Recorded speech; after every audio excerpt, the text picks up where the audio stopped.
Hello students, after reading this module, you will be able to know the importance of strategy evaluation and control, identify the barriers to evaluation, and know about the quantitative and qualitative criteria for evaluation of the strategies.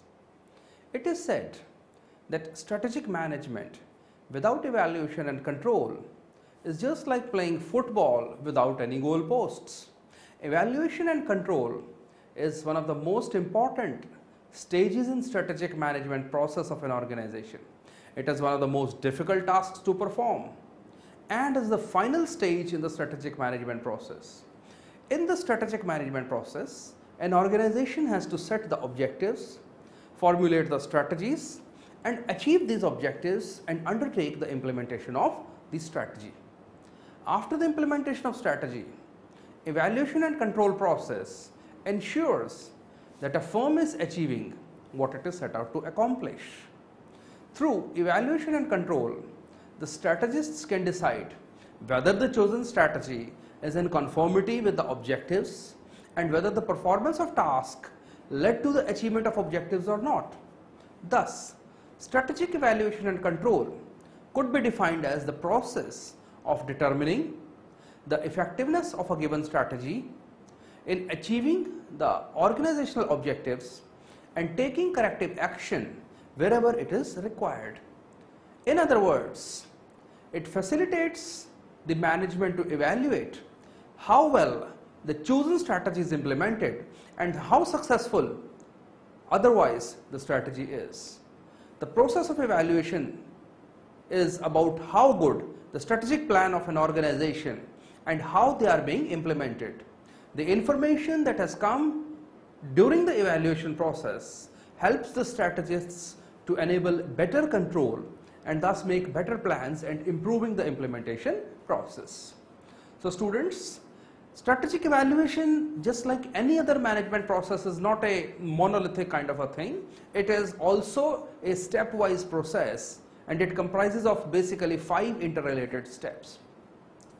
The first step is the management sets the performance targets and the standards and the tolerance limits. They measure the actual performance with the standards at a particular point of time. And the third stage is to identify the gap and the deviation from the expected standards. At the fourth stage, after identifying the deviations, next is to measure or analyze the deviations from the standard, the quantum of it, how far they are different from what has been earlier planned. And the final step is to incorporate the modifications, revise the strategy and the implementation process as well. All strategies are subject to future modifications because internal and external environment is dynamic and it keeps on changing. In the strategic management and control process, managers ascertain whether the chosen strategy to achieve objectives is yielding the desired results or not. The basic activities in the evaluation and control process are reviewing the internal and the external factors, and they are the basis for the current strategies, measuring performance and taking the corrective action wherever it is required. Evaluation and control process starts with assessment of performance, analyzing the situation and making corrective adjustments in the mission, objectives or even the strategy.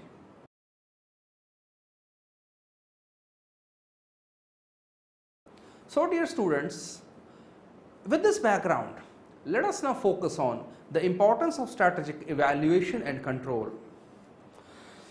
The managers take up the process of evaluation and control to know how good the strategic plans are, how well they have been implemented. Strategic evaluation, through its process of control, feedback, rewards and reviews, helps in reaching successful strategic management process, and the information derived from evaluation of the strategic plans allows the management to exercise better control. This increases the scope for improvement and implementation of the strategic plans. It also gives a direction. The process of evaluation and control enables the strategists to collect the information about how the strategic plan has been performing and then decide upon the action. Evaluation and control make sure that the organization is going in the right direction. Corrective action is taken wherever it is required. This also provides the guidance. Evaluation and control process provides guidance to the whole organization. Management and employees know what their actual performance is in comparison to the expected performance and what corrective action need to be taken in order to improve this performance. There is also a need within the organization to improve the performance. It also helps you to receive the feedback so that the good performers could be rewarded. This also gives a sense of confidence. The information about good performance inspires the confidence within the organization. If you are moving in the right direction, then it acts as a motivator for even better performance within the organization. Employees are likely to achieve better performance. And even outside the organization, the stakeholders such as the customers, the suppliers, the shareholders, they are also likely to be impressed when the organization is giving the good performance. The process of evaluation also provides you lots of data and lot of substantial information and experience which can be valuable for the future strategic planning by the top management. It also helps in checking the validity. The strategic evaluation tests the effectiveness of strategy and also the strategic choices that have been made even at the formulation stage. Sometimes you could have made a mistake even at the starting stage. So this evaluation and control is going to help you to rectify those. And of course, the strategic completion of the strategic management process is only when you have actually evaluated the strategy. Strategic evaluation process is the process of control, feedback, rewards and reviews, and it helps in the successful completion of the strategic management process.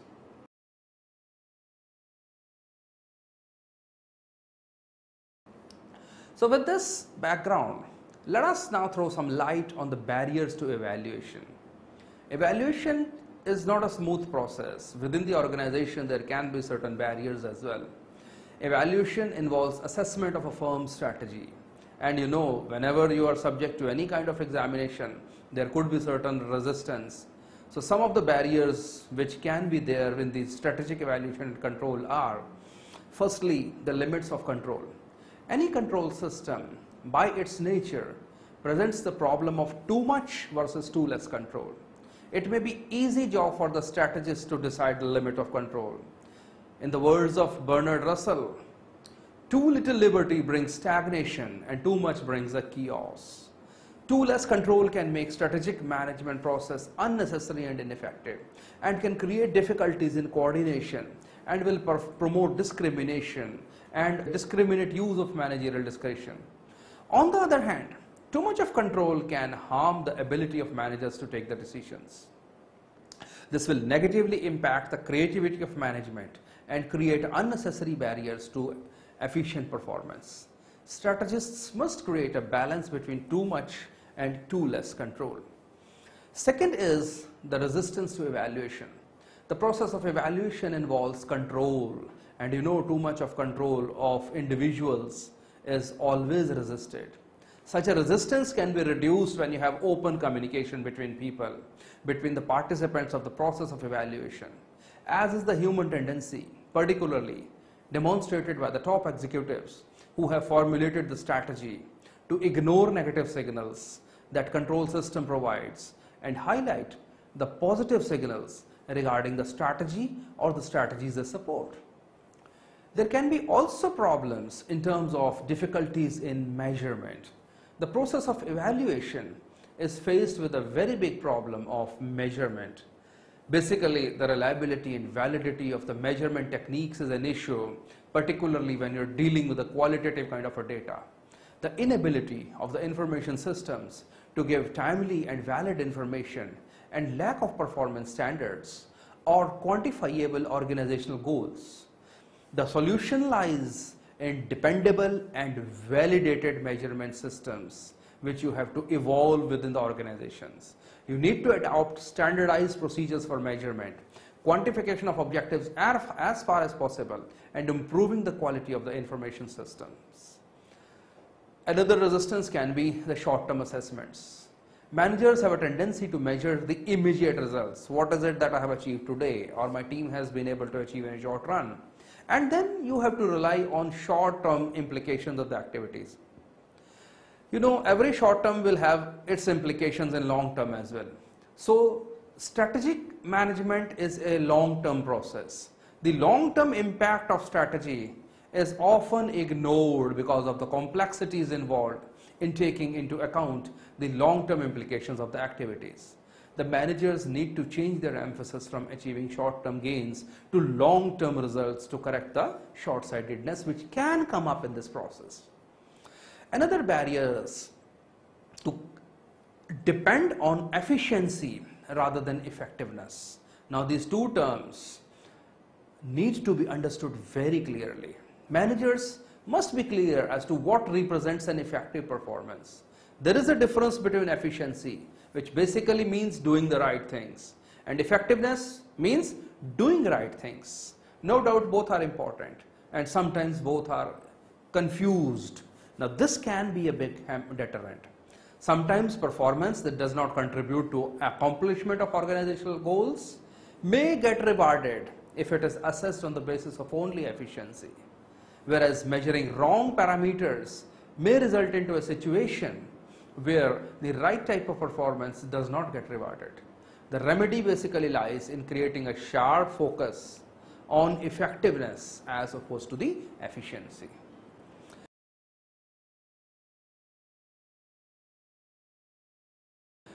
So now students, let us discuss various types of strategic control. Strategic control is concerned with tracking of strategy as is being implemented, detecting the problems or changes in the assumptions and making the necessary adjustments. The increasing changes in the global marketplace have made the strategic control all or more necessary in managing the organization. The basic idea about strategic control is to regularly examine changing environmental systems to uncover the events that are likely to influence the strategic implementation and formulation and control process. Strategic control helps the strategists to answer certain set of questions.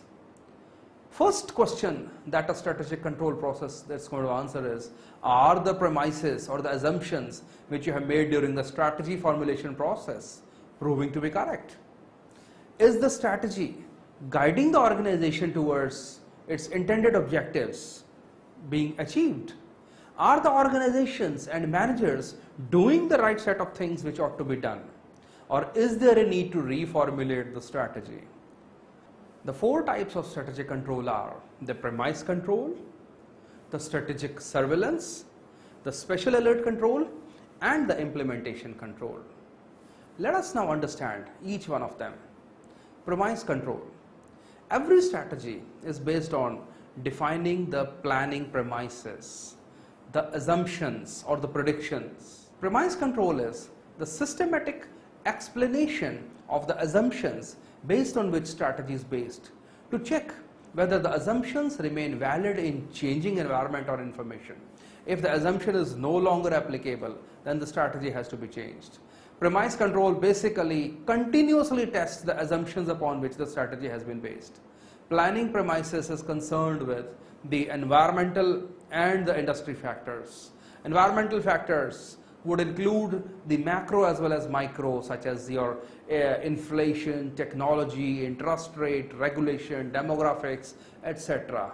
And the industry factors would include the factors such as competitors, the suppliers, and even the barriers to entry. Premise control basically enables the strategies to take corrective action at the right time and then continuing with the strategy based upon the right set of assumptions. Second is the implementation control.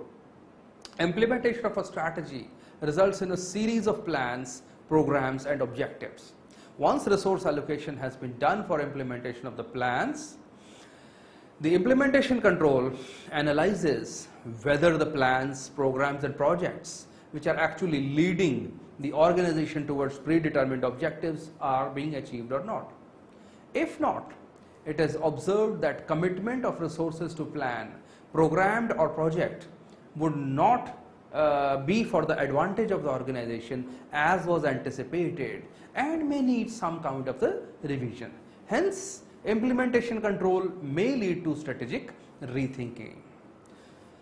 The next is the strategic surveillance. Strategic surveillance is unfocused and a more general form of control. They are devised to examine broad range of events inside and outside the organization that are likely to have an impact on the strategy. Strategic surveillance can help the organization to discover important yet unanticipated information by monitoring of multiple information sources. Trade conferences, conversations, business journals, and observations of various subjects, they all come within the scope of strategic surveillance. In addition to strategic surveillance, we also have what is known as special alert control. There can be situations when we really need some kind of a special alert. It works on the belief that hope for the best but be prepared for the worst. Special alert control is a rapid reconsideration of the firm's strategies based on some unexpected event which you had not anticipated or accounted for when you were formulating the strategy. Its unexpected occurrence may require immediate reassessment of the firm's strategy.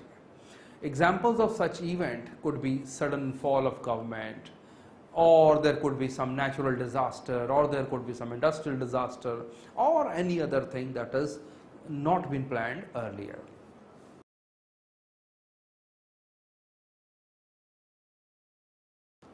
So, with this, let us now throw some light on performance evaluation. The measurement of performance is an important part of evaluation and control. Management can evaluate the performance of an organization on the basis of qualitative data and quantitative data on two ways. First is the organization can compare the actual performance with the past achievements. Second is it compares the performance with the industry average, standard or benchmarks.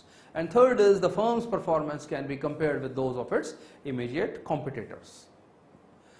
So let's first of all understand the quantitative criteria which are used for strategic evaluation.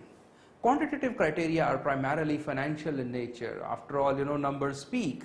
But there are also some important non-financial criteria which are things like absolute market share, relative market share, etc. Firms can evaluate their performances on annual basis on the criteria such as net profit, stock price, dividend rates, return on capital, return on equity, and sales growth. Firms can also evaluate performance on the basis of industry averages provided in the industry reports published in leading business newspapers and magazines. The following are likely to be certain quantitative financial criteria used for the strategic evaluation. Return on investment. Return on investment is simply the result of dividend gross net income before taxes by the total amount invested by a firm, typically measured by the total assets. Second parameter is return on equity. Return on equity is gross or net income on equity capital. Third is earnings per share. Earnings per share involve dividing the net earnings by the amount of common stock. Fourth is the relative profit growth. Relative profit growth is the growth of a firm's profit relative to that of the market leader or the closest competitor. And the fourth quantitative parameter that is used is the sales profit ratio, that is profit to sales ratio or the gross net profit in relation to the total sales. The quantitative or the non-financial criteria are listed as, firstly, the absolute market share. Absolute market share is a traditional measure or indicator of the performance of a firm. Second is the relative market share, which is also a better indicator of the competitive performance vis-a-vis an industry. Third is actual to target sales ratio. This is the growth in the actual sales or the turnover to the target sales. Relative sales ratio. Relative sales ratio is a growth in the sale of a firm so that to that of the market leader or the closest competitor. The evaluation of performance through quantitative data has got certain limitations. The major obstacle of quantitative data is the difficulty in measurement. Problems are faced in the choice of a unit, gross or net concepts, and the reference periods. Correct measurement depends upon information or database, return on equity, profitability, earnings per share, etc. Incomplete and adequate databases, they can give you faulty and inaccurate results. Also, different accounting methods may give different results for many quantitative indicators. In addition to quantitative indicators, there are also a set of qualitative criteria. The qualitative criteria has certain limitations for overall assessment of performance. There can be set of qualitative criteria or the subjective assessment of the factors such as the skill, the capability, the core competence, management motivation, commitment, risk-bearing capacity, strategic clarity, flexibility, and workability. The qualitative criteria are more important than the quantitative criteria because of certain characteristics. The qualitative criteria can be evaluated even before the strategic implementation stage. A number of criteria have been recommended by the strategic analysts. For example, TILES has posed 6 questions which can be helpful in evaluating the strategies. The following 6 questions are: firstly, is the strategy internally consistent? Is the strategy compatible with the environment? Is the strategy appropriately considering the available resources of an organization? The fourth question is, does the strategy involve acceptable degree of risk? Fifth is, does the strategy have an appropriate time frame? And the sixth question is the strategy really workable or practicable? Answers to these questions give strategists significant qualitative directions of the strategy. The 3 qualitative criteria which are used for strategic evaluation are its consistency, appropriateness, and workability. Consistency is the compatibility of a strategy with the organizational objectives, goals, internal conditions, and major environmental factors. So students, in addition to consistency, there is the second criteria, that's appropriateness. Appropriateness of a strategy is basically using the strategy to be evaluated in reference to the organizational resources, the capabilities, and the risk preference and the time horizon. Workability basically checks the strategy with regards to its feasibility and practicability in terms of the implementation. Rumelt has conducted a more elaborate analysis on evaluation of business strategies. He has recommended 4 qualitative criteria and suggests that these criteria should be used for assessment of the strategy. The first 2, connaissance advantage, focus on the external environment, while the next 2, consistency and feasibility, focus on the internal environment. Connaissance refers to the fit or match between the organizational strategy and the environment. The strategic development should take into account various changes and trends in the external environment.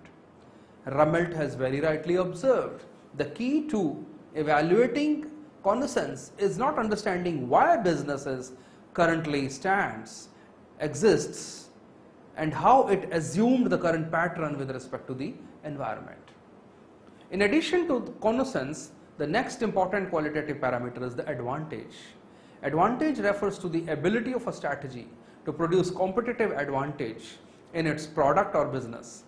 Competitive advantage is generally the result of superiority of an organization in one or more 3 stages: the tangible resources, the skills, and position in the market. An organization can secure positional advantage through its size, the scale of operation, the leadership, and the intangible resources like the brand image and credit rating. The third qualitative criteria is the consistency. Consistency refers to the internal consistency and is a necessary condition for any policy or strategy. Every organization has certain goals, objectives, policy, and mission. These should not be in conflict with the organizational goals and objectives. Sometimes strategic inconsistencies can take place within the departments, or there can be interdepartmental dysfunctional or functional conflicts. And the fourth qualitative parameter is the feasibility test of the strategy. Feasibility means basically the feasibility in terms of implementing ability, which can be in terms of the existing physical, financial and the human resources of the organization. Although physical and financial resources are quantifiable, human resources, their skills, their competencies, their capabilities are not really easily quantifiable. Feasibility criteria basically examines whether the organization has demonstrated managerial capabilities and commitment to successfully implement the strategies.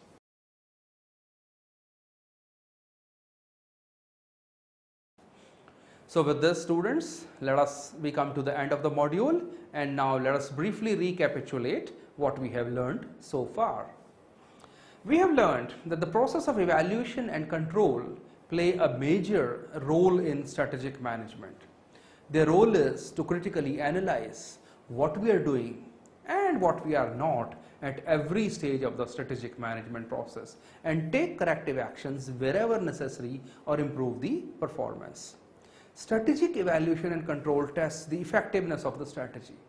The process of evaluation and control also ensures that the organization is headed in the right direction, provide information and guidance on how good performance can be achieved, and inspire confidence in the organization's ability to produce the desired results, check validity of a strategy, and helps in the successful culmination of the strategic management process. There can be barriers to implementation and evaluation of the strategy, and these barriers are the difficulties in measurement, resistance to evaluating, and limits of control. The short-term assessment and relying on efficiency versus effectiveness is a major barrier.